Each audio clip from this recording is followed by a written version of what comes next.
Pessoal, no último episódio nós concluímos o tema transformação digital na perspectiva de capacidades do nosso modelo de estratégia Pure Care.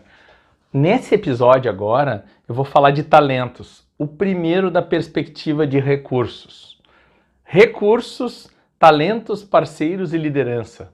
Pessoas. Para aqueles que acham que pessoas não devem ser tratadas como recursos, eu concordo com essa opinião, porque seres humanos não são bens consumíveis, não são peças de uma visão mecanicista que podem ser compradas, eliminadas quando o seu tempo de prazo de validade já tiver sido esgotado.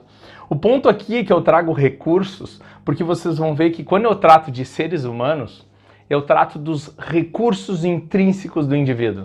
Eu trato de recursos como conhecimento, eu trato de recursos como a identidade do indivíduo, não é isso? Sua missão, seu propósito transformador.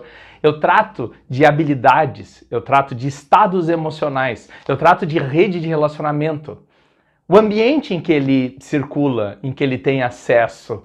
A gente está falando de muitas outras coisas. Então, é engraçado porque esses são os recursos mais preciosos que as pessoas possuem. E aí eu vou fazer uma provocação. É impossível gerenciar esses recursos humanos. Eu não estou fazendo uma provocação à área de recursos humanos. Eu quero dizer o seguinte, que a gente realmente precisa desses recursos valiosos para fazer a recuperação do nosso negócio. Recuperação, a aceleração do crescimento. É claro que eu também posso contar com recursos outros tecnológicos, infraestrutura, vou falar aqui de redes de parceiros e tudo, mas o primeiro que eu quero falar são de talentos. Esses aqui são cruciais e todo líder de negócio precisa ter em mente. Eu vou começar lendo aquela famosa frase que é a nossa lição e eu quero ver o que vocês acham dela aqui para o nível de talentos. Ouçam. Empresas que atraem, desenvolvem e retêm talentos, estimulando a maestria e autonomia no ambiente de trabalho, desenvolvem um diferencial competitivo difícil de ser copiado, a capacidade de reinvenção. Vocês viram como eu coloquei aqui? Tem dois elementos fortes aqui. O primeiro é esse lado do maestria e autonomia. Eu já falei em propósito aqui, não falei em propósito transformador, lá na quarta lição. Só que se eu juntar esse propósito com maestria e autonomia, eu não canso de falar de um livro do Daniel Pink chamado Motivação 3.0, em inglês se chama Drive, e que ele, depois de várias pesquisas, ele mostra no livro vários casos, vários estudos que apontam que o ser humano no ambiente de trabalho, e aí eu coloco principalmente profissionais do conhecimento, ele é motivado por um propósito que transforma a sua vida. Esse é o primeiro elemento mais forte de tudo. E a gente vê iniciativas que eu já falei delas aqui, tá? Principalmente aqui em posicionamento de marca, como pessoas trabalhando de forma voluntária em prol da resolução do problema dessa pandemia, do coronavírus, ou seja, em prol de levar alimentos aos necessitados, em prol até de desenvolver novas tecnologias para simplificar a vida de quem está com um problema, principalmente em busca de um novo trabalho hoje, muitas pessoas desligadas das suas empresas. Então assim, gente, e não só isso, esse canal aqui está entregando todo o seu conteúdo de forma gratuita por um propósito transformador, porque a gente não tem patrocínio aqui. O patrocínio é da minha própria empresa, da Súria, que investe o seu tempo aqui para gerar esse conteúdo para vocês. Então, e a gente faz isso porque a gente gosta de fazer isso, ama fazer isso. Então a gente espera contribuir de alguma forma que seja. Então nesse ponto que propósito é o que mais nos move e é a essência da liderança que nós vamos falar na 10ª lição, tá? Mas a oportunidade de desenvolver maestria naquela circunstância, naquele ambiente de trabalho, isso encanta. Imagina, eu convido alguém para resolver um grande problema da sociedade e ao mesmo tempo eu digo, você vai ter a oportunidade de ser melhor naquilo que você escolheu para sua vida, de ser melhor naquilo que você faz, crescer como ser humano. E ainda, terceiro elemento, te dou autonomia para aplicar os teus conhecimentos adquiridos nesse propósito. Isso é desafiador, isso aqui é uma provocação, assim, ó, é para atrair mesmo talentos. Então, gente, assim, ó, minha dica como lição nessas 10 lições aqui do coronavírus, no mundo de talentos, sim, você vai ter que ter esse discurso de propósito, maestria e autonomia em gestão para atrair talentos, porque senão você vai atrair somente pessoas que querem um emprego e não que estão dispostas a se comprometer, a transformar o seu negócio, que foi comprometido agora com toda essa pandemia, com toda essa crise econômica. E ainda eu digo o seguinte, esses talentos que são representam o maior diferencial competitivo das empresas.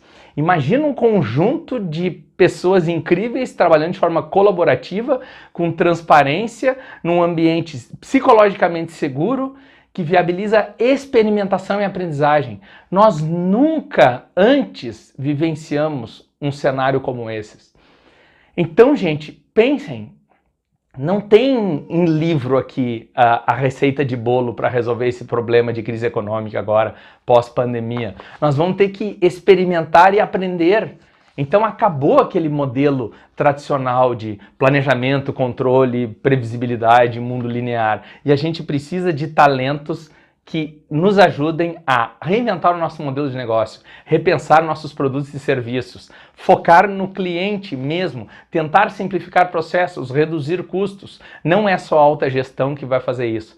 Vocês são capazes de cortar a famosa gordura, músculo e osso. É o que a gente vê. Eu falei aqui antes de agilidade de negócios como grandes capacidades, eu falei de operações enxutas, capacidade de adaptação, não é isso? E flexibilidade diante dos clientes. Eu falei de operações enxutas, de redução do lead time, de ser cada vez mais rápido na entrega de valor, reduzindo desperdícios, e para isso precisa de transformação digital. Vocês acham que vocês vão comprar isso na prateleira? Vocês acham que vão depender tudo de terceiros agora para resolver o problema do negócio de vocês? Uma vez me fizeram um desafio quando a gente foi oferecer consultoria para uma empresa e disseram o seguinte: traga-me a vaca leiteira, consiga desenvolver a vaca leiteira aqui dentro para o meu negócio que eu te contrato. A minha resposta foi, se eu tiver a vaca leiteira do teu modelo de negócio, do teu contexto empresarial, do teu segmento de mercado, eu com certeza vou ser teu concorrente, tá? Então, pense naquilo que você vai pedir para os seus parceiros, pense naquilo que você vai apresentar aos seus talentos. Então, para fechar, gente, olha só, algumas dicas que eu estou preparando assim nessas lições e nessa questão de talentos dentro das 10 lições da pandemia e do coronavírus, eu digo o seguinte, ó, faça de tudo para não demitir seus talentos durante esta crise, pois será muito mais caro encontrar e desenvolver novos talentos quando tudo isso passar. Então pense bem em quem você vai demitir, em quem você vai eliminar. E outra, a gente sabe que dá para tentar negociar a redução de salário, dá para negociar também um reposicionamento do tipo, eu te demito, mas eu te mantenho como PJ, é uma solução que pode reduzir custos, sim, melhor do que ficar desempregado, não é isso? E olha só, seja transparente e apresente os grandes problemas para seus talentos. Se eles não forem capazes de tratar os problemas de sua própria empresa com maturidade e competência, que é isso que eu ouço muito, não, eu não posso abrir os problemas da empresa porque meu time não tem maturidade. Vou dar a resposta agora. A culpa é da própria liderança que ainda não aprendeu a desenvolver e delegar. É meio difícil, mas é isso que eu tenho a dizer. Construa uma estratégia de recuperação ou de crescimento de forma participativa, com a colaboração de seus talentos e parceiros de negócio. O sentimento de confiança criado nos participantes irá se transformar em atitudes de responsabilidade e comprometimento com esses objetivos da mudança, tá? Então, por fim, assim, atrair, desenvolver e reter talentos, que é o que eu falo aqui, tá? Não é uma questão de reposição do quadro de funcionários ou de aumento da produtividade empresarial, como muitos tratam, não é isso? No pensamento linear, no pensamento taylorista do século passado. Lidar com talentos, que nem eu ponho aqui, implica em buscar continuamente diferencial competitivo, mas difícil de ser copiado no momento desta crise, certo? A capacidade de reinventar a empresa. Então, minha conclusão, talentos não é um assunto de gestão de pessoas. É isso? Vou ressignificar aqui. Talento é um assunto de gestão de pessoas e não exclusivamente da área de recursos humanos.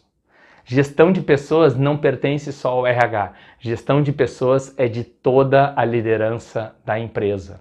Espero que eu tenha passado a minha mensagem aqui e torço para que vocês lidem com os talentos de vocês da forma mais sábia possível diante de todo esse caos que vai se tornar a nossa economia. E aqui eu encerro a nossa 8ª lição, certo? Um grande abraço, continuem com saúde e em paz. Até mais!